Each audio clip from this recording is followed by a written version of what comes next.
दोस्तों, आज हम एक बहुत ही महत्वपूर्ण विषय पर बात करने वाले हैं। विश्व दृष्टि यानी वर्ल्ड व्यू। सुनने में यह शब्द थोड़ा भारी लगता है, लेकिन सच मानिए ये हमारी ज़िंदगी का छुपा हुआ चश्मा है।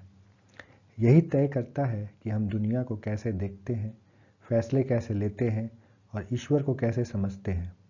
अब सवाल है, इसे समझे कैसे। तो चलिए आज हम इसे आसान बनाते हैं और दो कहानियों के ज़रिए इस विश्व दृष्टि यानी वर्ल्ड व्यू को समझने का प्रयास करते हैं। ये पहली कहानी जो है वो जोशी नाम की लड़की की है, जो अमेरिका में रहती है। जोशी ने अमेरिका की एक यूनिवर्सिटी से नर्सिंग की पढ़ाई पूरी की थी। उसके दिल में गरीबों की मदद करने का बोझ था, इसलिए उसने फैसला किया कि वो अमेरिकन पीस कॉर्प्स प्रोग्राम के साथ पश्चिमी अफ्रीका जाएगी। वहाँ उसका काम था एक नर्सिंग कॉलेज में माइक्रोबायोलॉजी पढ़ाना। जोशी ने पहले कभी पढ़ाया नहीं था, लेकिन वह बहुत उत्साहित थी। सेमेस्टर की शुरुआत में उसने पहले बायोलॉजी का ओवरव्यू सिखाया, फिर माइक्रोबायोलॉजी पर आई और फिर जर्म थ्योरी यानी बीमारियां कैसे कीटाणुओं से फैलती है पढ़ाई। छात्र छात्राओं ने मेहनत से पढ़ाई की और आखिर में सभी ने परीक्षा पास कर ली। जोशी खुश थी कि उसकी पहली क्लास अच्छे से चली। क्लास के बाद उसने स्टूडेंट से कहा कि वे उसकी क्लास का फीडबैक दे, ताकि अगली बार और बेहतर पढ़ा सके। तभी एक स्टूडेंट ने हाथ उठाकर कहा, मिस जोशी, धन्यवाद कि आपने हमें यह सिखाया कि गोरे लोग क्या मानते हैं कि बीमारी कैसे होती है। अब क्या आप जानना चाहेंगे कि असल में बीमारी कैसे होती है? यह सुनकर जोशी हैरान रह गई। उसके दिमाग में तो वही सबक सच था जो उसने पूरे सेमेस्टर पढ़ाया था। उसने पूछा, हाँ बताइए, बीमारियां सचमुच में कैसी होती है? स्टूडेंट बोला, यहाँ अफ्रीका में हम जानते हैं कि एक आध्यात्मिक संसार यानी स्पिरिचुअल रियलम भी है। कोई आप पर जादू टोना या शराब कर सकता है और आप बीमार हो सकते हैं। या फिर चुड़ैल होती है जो रात में उड़कर आपके घर आती है, कमरे में घुसती है और आपकी पीठ पर काट लेती है। ऐसे ही लोग सचमुच बीमार पड़ते हैं। तो जोशी ने जब पढ़ाना शुरू किया, तब उसने किस बात को ध्यान में नहीं रखा था? उसने ध्यान नहीं रखा था विश्व दृष्टि यानी वर्ल्ड व्यू। असल में उसने तो यह शब्द कभी सुना ही नहीं था। कई साल बाद जब उसने एक लेक्चर में वर्ल्ड व्यू सुना, तब जाकर उसे समझ आया कि अफ्रीका में पढ़ाते समय उसके और छात्रों के बीच इतनी दूरी क्यों थी। जोशी की सोच थी भौतिकवादी यानी मटेरियलिस्ट। यानी उसके लिए बीमारी का मतलब था केवल शरीर की कोई भौतिक समस्या, जिसका इलाज दवाइयों या सर्जरी से ही होगा। लेकिन उसके छात्र मानते थे कि आध्यात्मिक कारण भी बीमारियों के पीछे हो सकते हैं। यह सोच जोशी या किसी भी पश्चिमी दिमाग की कल्पना से बाहर थी। यहाँ आपने देखा, जोशी और उसके छात्र एक ही चीज़ देख रहे थे, बीमारी। लेकिन दोनों ने उसकी व्याख्या बिल्कुल अलग की, क्योंकि दोनों की विश्व दृष्टि अलग थी। अब हम चलते हैं दूसरी कहानी की ओर, जो 1400 के दशक की बात है। पुर्तगाल का एक राजकुमार था हेनरी। लोग उसे हेनरी द नेविगेटर कहते थे, क्योंकि वह पूरी दुनिया को खोजना चाहता था।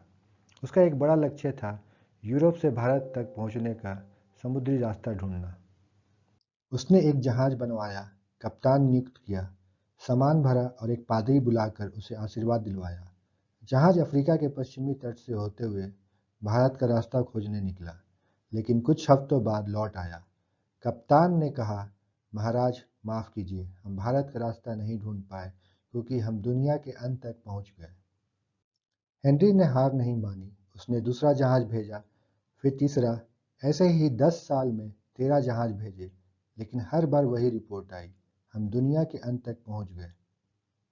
फिर हेनरी ने 14वां जहाज भेजा। इस बार कप्तान पहले भी दुनिया के अंत तक पहुंच चुका था।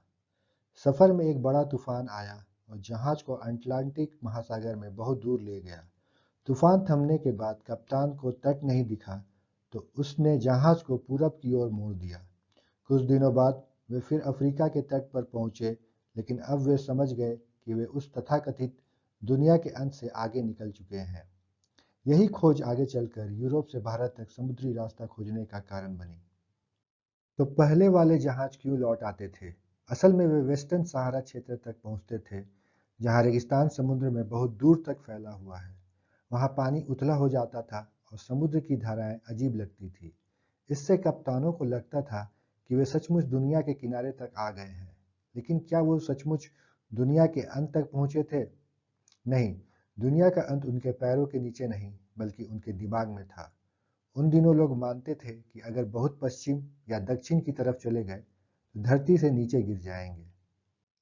तो उनकी खोज को रोका किसने? हकीकत ने नहीं, बल्कि उनके दिमाग के नक्शे ने। हर इंसान के दिमाग में भी एक नक्शा होता है। दुनिया कैसी दिखती है, इसका एक चित्र। इसे ही कहते हैं विश्व दृष्टि या सोचने का ढंग, माइंडसेट। वैज्ञानिक इसे कभी कभी पैराडाइम भी कहते हैं। यह नक्शा वैसा है जैसे आपने आंखों पर चश्मा लगाया हो। जैसे आंखों का चश्मा हमें दुनिया को देखने में मदद करता है, उसी तरह हमारा मानसिक चश्मा हमें दुनिया को समझने में मदद करता है। फर्क बस इतना है कि ज़्यादातर लोग जानते ही नहीं कि उन्होंने ये चश्मा पहना हुआ है। विश्व दृष्टि एक चश्मे की तरह है जिसे हम पूरी दुनिया को देखते और समझते हैं। यह हमारी सोच का ढांचा है, जिसमें हमारे विश्वास, मान्यताएं और विचार आते हैं। यही तय करते हैं कि हम फैसले कैसे लेंगे और लोगों के साथ कैसा व्यवहार करेंगे। उदाहरण के तौर पर, अगर कोई मानता है कि जिंदगी का कोई उद्देश्य ही नहीं है, तो उसका जीने का तरीका अलग होगा। लेकिन अगर कोई मानता है कि ईश्वर ने मुझे एक मकसद के लिए बनाया है, तो उसकी जिंदगी अलग दिखेगी। तो सवाल आता है, क्या हर किसी की विश्व दृष्टि होती है? हाँ, हर किसी की विश्व दृष्टि होती है, लेकिन ज़्यादातर लोग इसे समझते ही नहीं। जैसे हम सांस लेते हैं, ये होता तो है, लेकिन हम रोज उस पर ध्यान नहीं देते। ठीक वैसे ही हमारी भी एक विश्व दृष्टि है, इवन अगर हमें पता ना हो। लेकिन यह विश्व दृष्टि बनती कैसे है? दो चीजें मिलकर हमारी विश्व दृष्टि बनाती है। पहला है मान्यताएं, यानी बिलीफ्स, वो चीजें जिन्हें हम सच मानते हैं। दूसरी है धारणाएं, यानी असम्पशंस, वे बातें जिन्हें हम सच समझते हैं, लेकिन पूरी तरह से परखी नहीं है। मान्यताएं नींव की ईंटों जैसी है, मजबूत और स्थायी। धारणाएं शॉर्टकट्स जैसी हैं, जिन पर हम सोच समझ कर ध्यान नहीं देते। लेकिन यह सब कहाँ से आता है? चलिए आगे देखते हैं। हमारी सोच कई चीजों से बनती है। परिवार और बचपन का अनुभव, संस्कृति और समाज, शिक्षा और मीडिया, हमारे रिश्ते और निजी अनुभव, और सबसे अहम, धर्म और दर्शन। उदाहरण के तौर पर, एक बच्चा अगर ईसाई परिवार में बड़ा होता है, तो उसकी सोच बाइबल से प्रभावित होगी। लेकिन वही बच्चा अगर नास्तिक माहौल में हो, तो उसकी सोच अलग होगी।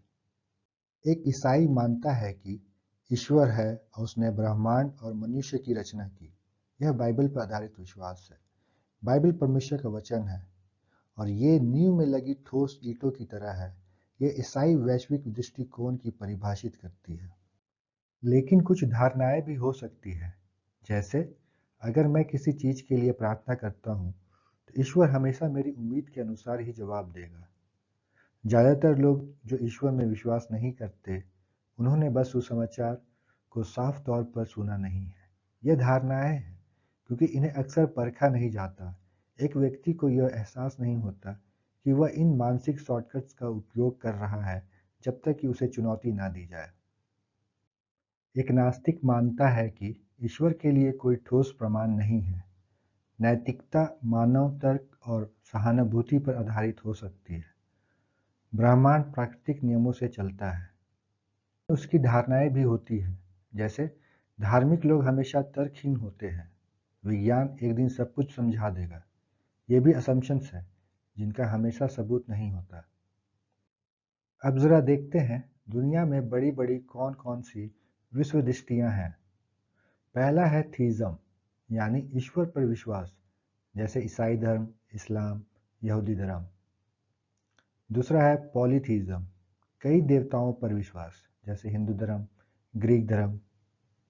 तीसरा है डीज़म, मानना कि ईश्वर ने दुनिया बनाई लेकिन अब दखल नहीं देता। चौथा है नेचुरलिज्म, यानी इसको मटेरियलिज्म भी कह सकते हैं, केवल प्रकृति और पदार्थ ही असली है, कोई ईश्वर नहीं। पांचवा है पैंथीइज्म और पैनएंथिज्म, सब कुछ ईश्वर है या सब ईश्वर में है।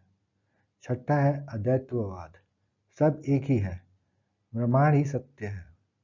सातवां है नास्तिकता और अज्ञेयवाद, कोई ईश्वर नहीं है या पता नहीं है कि नहीं है।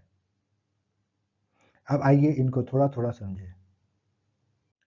क्या आपने कभी सोचा है दुनिया में अरबों लोग अलग अलग धर्म क्यों मानते हैं, लेकिन उनमें एक बात कॉमन है, ईश्वर पर विश्वास। इसे कहते हैं थीज़म, यानी परमेश्वर का अस्तित्व है। अब इसके भी अलग अलग रूप हैं, आइए समझते हैं। मोनोथीज़म, यानी सिर्फ एक परमेश्वर। ईसाई धर्म कहता है एक ही ईश्वर है, लेकिन 3 रूपों में, पिता, पुत्र और पवित्र आत्मा। इस्लाम कहता है अल्लाह एक है, इसका कोई साथी नहीं। यहूदी धर्म कहता है याहवे ही एकमात्र परमेश्वर है। यानी ये सब मानते हैं कि ईश्वर सिर्फ एक है, लेकिन इसका समझाने का तरीका अलग अलग है। लेकिन कुछ लोग कहते हैं नहीं, देवता एक नहीं बल्कि बहुत सारे हैं। चलिए देखते हैं। पॉलीथीज्म का मतलब है कई देवताओं पर विश्वास।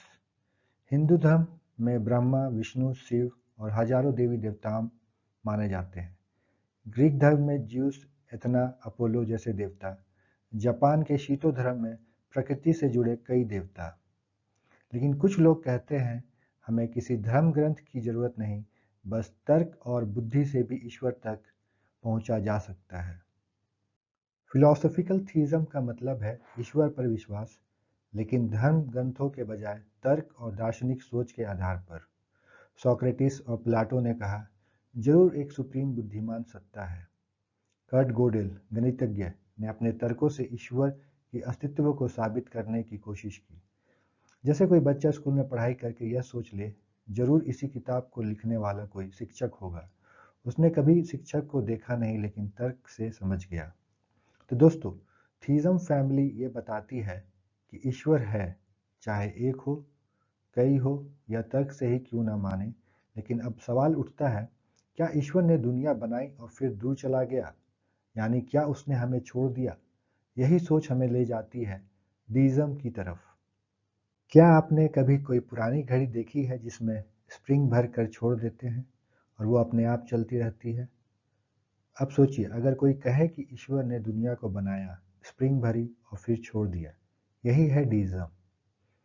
डीज़म कहता है ईश्वर ने ब्रह्मांड और उसके नियम बनाए, लेकिन अब वो इसमें दखल नहीं देता। कोई चमत्कार नहीं, कोई बाइबल जैसी रेवलेशन नहीं। इस विचार में ईश्वर को कॉस्मिक वॉचमेकर कहा जाता है, जैसे घड़ी बनाने वाला घड़ी बनाकर चला गया हो।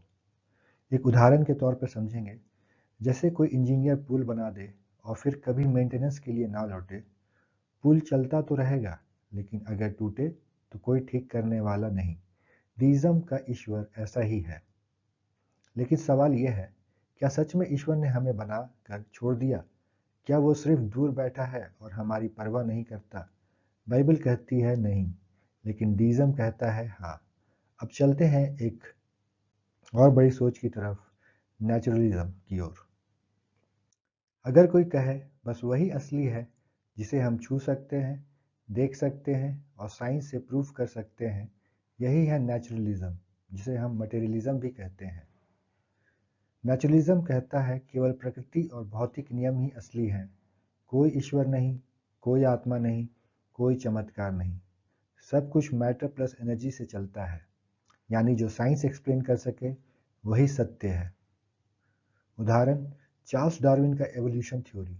जीवन ईश्वर के डिजाइन से नहीं बल्कि नेचुरल सिलेक्शन से आया। कार्ल मार्क्स का मटेरियलिज्म। समाज और इतिहास केवल पैसे और वर्ग संघर्ष से चलते हैं, आत्मा या ईश्वर का कोई रोल नहीं। Bertrand Russell, philosopher. ब्रह्मांड का कोई उद्देश्य नहीं, बस एटम्स और पार्टिकल्स हैं। सोचिए अगर कोई कहे ये किताब अपने आप एक्सीडेंट से छप गई, आप मानेंगे? नहीं, क्योंकि हर किताब के पीछे एक ऑथर होता है। लेकिन नेचुरलिज्म कहता है ब्रह्मांड, जीवन और इंसान सब अपने आप एक्सीडेंट से बने, बिना किसी लेखक के। नेचुरलिज्म सुनने में साइंटिफिक लगता है, लेकिन सोचने वाली बात यह है, क्या सिर्फ मैटर और एनर्जी हमें पर्पस दे सकते हैं? क्या एक एक्सीडेंट हमें क्यों का जवाब दे सकता है? यही जगह है जहां नेचुरलिज्म अधूरा पड़ जाता है। लेकिन कुछ लोग कहते हैं ईश्वर और ब्रह्मांड अलग नहीं है, बल्कि दोनों एक ही हैं। सब कुछ ईश्वर है। यही हमें ले जाता है पैन एंथिज्म। और पैन एंथिज्म की ओर। क्या आपने कभी किसी को कहते सुना है, भगवान हर जगह है, ये पेड़ भी भगवान है, ये तारा भी भगवान है? यही सोच है पैंथीज्म। पैंथीज्म कहता है ईश्वर और ब्रह्मांड एक ही है, जो कुछ भी अस्तित्व में है वही भगवान है। फिलोसोफर स्पिनोजा ने कहा था गॉड और नेचर, यानी जो कुछ भी है वही ईश्वर है। जैसे कोई कहे ये मोबाइल, ये लैपटॉप, ये कुर्सी सब मिलकर ही असली टीचर है, लेकिन असल टीचर अलग होता है। उसी तरह पैंथीज्म सबको मिलाकर ही भगवान मान लेता है। लेकिन कुछ लोग कहते हैं ईश्वर सब में है, लेकिन वो सबसे बड़ा भी है। इसे कहते हैं पैनएंथिज्म। पैनएंथिज्म कहता है संसार ईश्वर में है और ईश्वर संसार में है, लेकिन ईश्वर केवल ब्रह्मांड तक सीमित नहीं, उससे भी बड़ा है। उदाहरण अल्फ्रेड नॉर्थ व्हाइटहेड की प्रोसेस थियोलॉजी। कुछ हिंदू भक्ति परंपराएं भी कहती है भगवान सब में है और सब भगवान में है, फिर भी वो सबसे परे है। जैसे मछली समुद्र में रहती है और समुद्र मछली को घेर लेता है, तो समुद्र सिर्फ मछली नहीं है, वो उससे कहीं बड़ा है। वैसे ही पैनएंथिज्म में हम सब ईश्वर में हैं, लेकिन ईश्वर सिर्फ हम तक सीमित नहीं। पता है सब कुछ एक है, सब भ्रम है। इसे कहते हैं ईस्टर्न पैंथेइस्टिक मोनोइज्म। क्या आपने सुना है ये वाक्य, सब माया है, सब भ्रम है? यही है ईस्टर्न पैंथेइस्टिक मोनोइज्म। ये सोच कहती है असली सच्चाई सिर्फ एक है, ब्रह्मांड। संसार एक भ्रम है, माया है। आत्मा और ब्रह्मांड अलग नहीं बल्कि एक ही है। मुक्ति तब मिलती है जब इंसान ये पहचान ले मैं ही ब्रह्मांड हूँ। आदि शंकराचार्य ने कहा ब्रह्मा सत्यम जगत मिथ्या, यानी ब्रह्म ही सत्य है, संसार ब्रह्म है। जैसे कोई कहे ये पूरी दुनिया बस सपना है, हकीकत कुछ और है। मोनोइज्म यही कहता है दुनिया इल्यूजन है और असली सिर्फ एक दिव्य सत्ता है। क्या आपने कभी किसी को कहते सुना है भगवान ऐसा कुछ नहीं होता, सब कहानी है? यही है एथिज्म, यानी नास्तिकता। एथिज्म कहता है कोई ईश्वर नहीं है। ब्रह्मांड की व्याख्या के लिए हमें क्रिएटर की जरूरत नहीं है, सिर्फ पदार्थ और ऊर्जा ही असली है। कुछ फेमस नास्तिक के नाम मैं आप लोग के सामने रखूंगा। रिचर्ड डॉकिंस, उन्होंने एक किताब लिखी द गॉड डिल्यूजन, ईश्वर सिर्फ एक भ्रम है। क्रिस्टोफर हिचेंस, धर्म इंसान की स्वतंत्रता के खिलाफ है। सैम हैरिस, नैतिकता बिना धर्म के भी हो सकती है। अब एक और सोच है जहां लोग कहते हैं शायद भगवान है, शायद नहीं, हमें पता ही नहीं। यही है एग्नोस्टिसिज्म। एग्नोस्टिसिज्म कहता है हम निश्चित रूप से नहीं कह सकते कि ईश्वर है या नहीं, ना हाँ ना हाँ। फेमस एग्नोस्टिक थॉमस एक्सले, जिन्होंने एग्नोस्टिक शब्द बनाया, कार्ल सैगन, मुझे नहीं पता भगवान है या नहीं, लेकिन मैं स्केप्टिकल हूँ। सुजैन बी एंथनी, ईश्वर है या नहीं ये निश्चित नहीं कहा जा सकता। तो दोस्तों आज हमने देखा थीज़म कहता है ईश्वर है, रीज़म कहता है ईश्वर ने बनाया लेकिन अब दूर है, नेचुरलिज्म कहता है ईश्वर नहीं सिर्फ मैटर और एनर्जी, पैंथीज्म कहता है सब कुछ ईश्वर है, पैनइंथिज्म कहता है सब ईश्वर में है लेकिन ईश्वर उससे बड़ा है, ईस्टर्न मोनोइज्म कहता है दुनिया इल्यूजन है, सब एक है, एथिज्म कहता है ईश्वर नहीं है, एग्नोस्टिसिज्म कहता है हमें पता ही नहीं। लेकिन बाइबल हमें साफ कहती है आदि में परमेश्वर ने आकाश और पृथ्वी की सृष्टि की। यानी सच क्या है, हम एक्सीडेंट नहीं हैं, हम डिज़ाइन हैं, हम अकेले नहीं हैं, हमारे निर्माता ने हमें उद्देश्य दिया है। विश्व दृष्टि को समझना क्यों जरूरी है? पहला पॉइंट, अपनी नींव को समझना। मान लीजिए कोई घर बहुत सुंदर बनाया गया है, पेंट अच्छा है, सजावट शानदार है, लेकिन अगर उसकी नींव कमजोर है तो थोड़ा सा भूकंप या तूफान आने पर वह गिर जाएगा। उसी तरह अगर हमें नहीं पता कि हमारा विश्वास किस नींव पर टिका है तो कोई भी सवाल या विरोध आने पर हमारा भरोसा हिल सकता है। उदाहरण के लिए अगर कोई पूछे तुम्हें कैसे पता कि बाइबल सच है, और हमें केवल यही पता हो कि क्योंकि मुझे बचपन से यही बताया गया है, तो यह एक कमजोर जवाब होगा। यानी विश्व दृष्टि को समझना हमें यह स्पष्ट करता है कि हमारा विश्वास बस आदत या परंपरा नहीं, बल्कि ठोस सच्चाई पर खड़ा है। दूसरा पॉइंट है दूसरों की नींव को समझना। दूसरों की नींव को समझना ऐसा है जैसे किसी से बातचीत करने से पहले उसकी भाषा जानना। मान लीजिए कोई अंग्रेजी में बात कर रहा है और हमें केवल हिंदी आती है, तो हम उसका संदेश ना पूरी तरह समझ पाएंगे और ना अपना संदेश उसे पहुंचा पाएंगे। लेकिन अगर हमें उसकी भाषा का थोड़ा ज्ञान हो तो हम उसे सही तरीके से बात कर सकते हैं। उसी तरह जब हम मानववाद, नास्तिकता, हिंदू धर्म, बौद्ध धर्म या इस्लाम जैसी अलग अलग विश्व दृष्टियों को समझते हैं तो हमें पता चलता है कि वे किन नींवों पर खड़े हैं।